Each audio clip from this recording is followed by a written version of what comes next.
Video we're going to show you how to remove the display monitor from a BMW 640i 2015, which is similar to the other years. The tools that you need is just this yellow dashboard removal tool and the size T20 Torx screwdriver. The first step, you pop out the cover above the steering column underneath the cluster. Doesn't have any screws, you just pop out.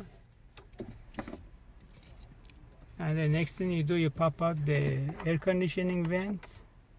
By the way, we already made everything loose. This is just for the demo.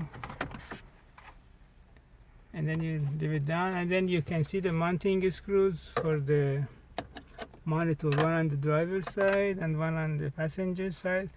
Once you get those screws out, the next thing you do, there is a chrome piece, it's like a bezel around the monitor, because in order to remove it you need to pop this one toward upward.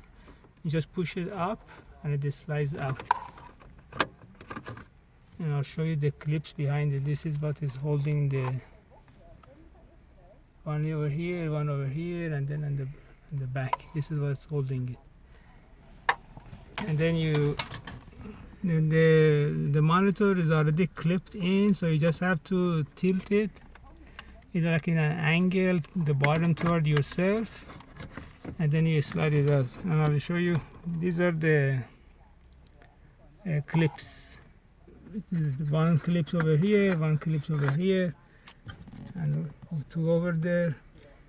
And these are the two pins, one on each side and one on the driver's side. This goes into these holes for the monitor. So when you are removing the monitor, you have to keep in mind where the clips and the pins are, so it would be easier to remove it. And then installation is opposite.